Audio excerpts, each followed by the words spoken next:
The world of wrestling has been one of America's favorite pastimes for decades, and any true fan of wrestling and its history knows legendary wrestler Bill Goldberg, the former Los Angeles Ram turned pro wrestler who has also made his mark as a mixed martial arts commentator in recent years.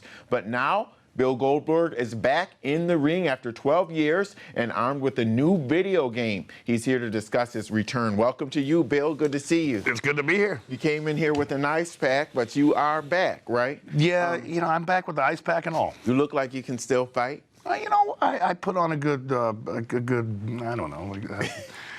At the end of the day, man, it's an unbelievable opportunity to get back and do what I used to do, for many reasons. The first and foremost, my family had everything to do with it.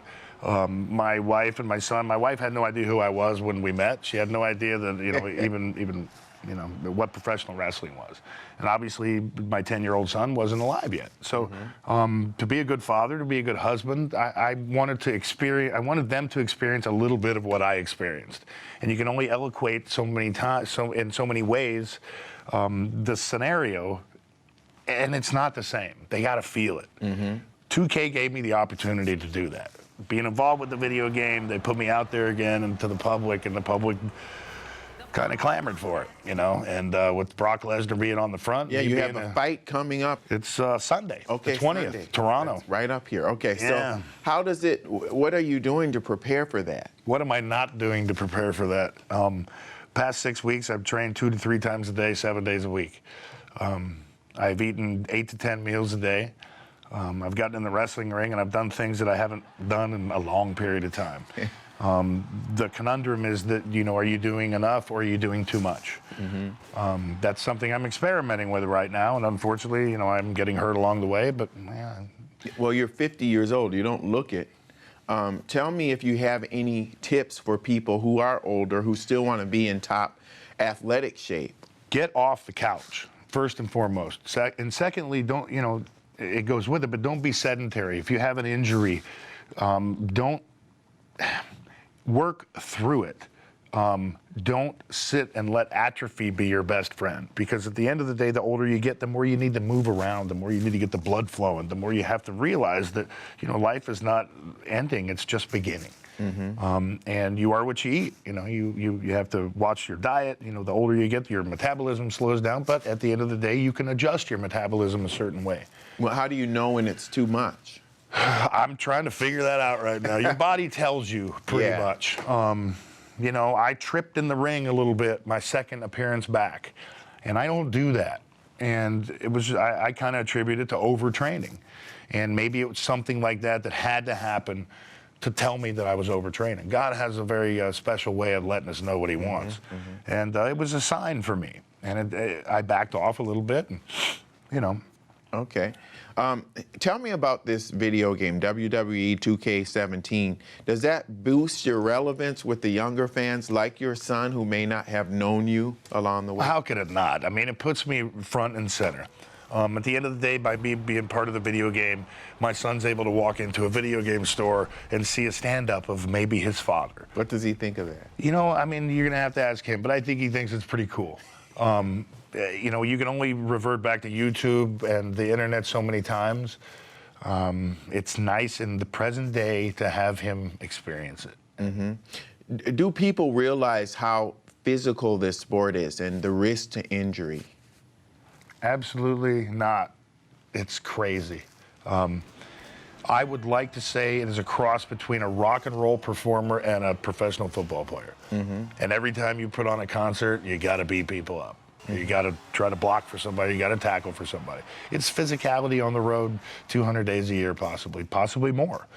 And it's very tough on you. When you said you wanted your wife and son to experience it and that they had to go through it in order to really know what it felt like. Next time I'm going to have them step in the ring and have someone beat them up. So they really feel it. But what is the life like? I mean, when you really look back at your The life's different. The life is very different. The life is not what people assume that it is. Everybody thinks it's glitz and glamour all the time. Well, What's the hard part? Well, the travel, the inability to train, the inability to to eat properly, the inability to take care of yourself when you're out promoting. But that is your job, so you have to find the balance. And right now there's currently a lawsuit with concussions, and that's brought by 50 former wrestlers. You also played football, so you know about that. It's a parallel. What do you think right now about that? Do you worry about that for yourself, first of all? No question. I mean, we all worry, but at the end of the day, I can't undo what's been done. And I'm very proud of the life that I've led, and I wouldn't change anything for the world, whether it be the football times or whether it be the wrestling times smashing my head against a door to get me in the character to go out. You understand the inherent risks of what you do. Now, if people hide the risks, that's something different.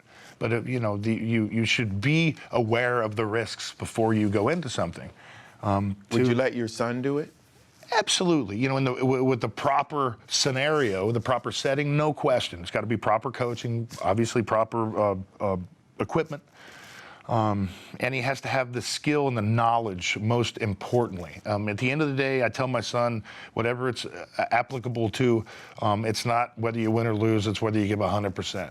And giving 100% is being aware of your surroundings, and that's the biggest thing in football, other than freak injuries, is having your head on a swivel, because you never know when it's going to get knocked off. How has it affected you to see some of your former football players that you worked with, and also the wrestlers who were impacted with suicides and some even murder in some cases? I was at Junior Seau's funeral.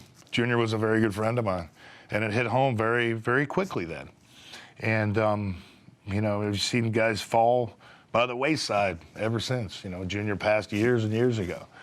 And, it's a very sad time. It dates you, that's for sure. You're not a teenager anymore. You're really dealing with real life and real life problems and issues. How do we solve the issue? Oh, man. I think we got to back up a little bit. I think it has a lot to do with coaching. I think the biggest example I can give you is a professional football team bringing in a coach from a rugby team and pretty much teaching their players how to properly tackle. That's an embarrassment. I don't know the backstory behind the entire thing, so I don't know all of the information. But if you don't learn how to tackle as a child, the first time you get out on the field, you're always going to have that bad habit, and you're always going to revert back to it. Safety is paramount in children's sports, whether it be football, baseball, basketball, or tennis, or whatever it may be. And we got to take care of these kids. And the equipment is not the entire equation. The coaching is the most important part. Okay. And you call yourself semi-retired. But now you could become a retiree soon. What's your plan after that? My retiree. I didn't know what I was going to do 12 years ago when I retired from the ring. But at the end of the day, you got to chase your dreams, and you got to reinvent yourself every day. My dad always told me that, you're only as good as tomorrow. You're only as good as your next match. So never rest on your laurels, never take it in. You can take it in for a second, but, once you exhale it, it's out of your system and you're moving on. Certainly the commentary aspect is something that you've really done well with. You expect to do more of that, and how is that different? I enjoyed it, but I don't think I'm going to do it again. Why not? Because I'm too much of a fan, and I'm not objective. Okay. My opponent this weekend, his first professional fight, I was a big fan of his. I still am. I don't like him, but I'm a fan of his. He won his fight, and I jumped up as a commentator and screamed at the top of my lungs and celebrated like a fanboy. And that's not my place. That's very unprofessional. And I truly believe that when I commentated, I spoke as a fan. And that can get you in trouble at times. And, let the pros do it, man. Let me just watch. Are you doing a lot of mixed martial arts? Yeah, I co-own a Muay Thai school in Oceanside, California. So over the past 12 years, I've dabbled with a number of people in the martial arts industry. And, yeah, I like to challenge myself all the time. And yes. Are you surprised about the fast growth of UFC and the sport in general? I think if anybody predicted it, it was me. Okay. Because look at my character. 1997, something like that. So you feel you were 96? ahead of your time? Well, well, I'm not going to say I was an innovator by any stretch of the imagination, but what I'm saying is that I knew coming up with a character that the UFC mixed martial arts on its own was going to be entertaining enough that it could parallel what the wrestling business has done, and that's create a huge audience. I was right. Okay. I can't have you in here without asking for a couple predictions. Who's going to win the Super Bowl? You know, if I didn't say the Patriots, my son would disown me. Okay. What about your favorite college football teams? Oh God, University of Georgia, go Dogs! Okay, you played there. Yes, sir. But you've got to have a couple others. No, that's the only one. Who do you? We fear? played against absolutely no one, and no team ever. You know. Okay, so you think they're unstoppable? No, I think that as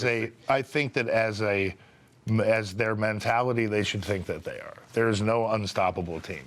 At the end of the day, they have a tough situation now. They had a change of coaches, and it's unfortunate that the new coach comes in and he plays with the past coaches' recruitment classes the last 5 years. So give Kirby Smart a couple years, and he'll get the kind of guys in there that he wants. Obviously, the kids that are there right now are great kids. They were just recruited by somebody different, maybe with a different philosophy. So Georgia football is based on defense, and I'm ecstatic to see it come back. And that's all I care about. I could care less how many points they put on the board. As long as people are feared, as long as they are feared when people come in and play Georgia, that's all I care about. All right, great. So from here, is it back to the gym? From here, it's back to the car, to more interviews, and hopefully to the nice New York deli, and then to the airplane, headed to home. Then it's to my gym at the house. All right. Well, we wish you luck in your fight on Sunday. Thanks for coming in, Bill. It's an honor and a privilege, sir. Appreciate it. Yes, sir.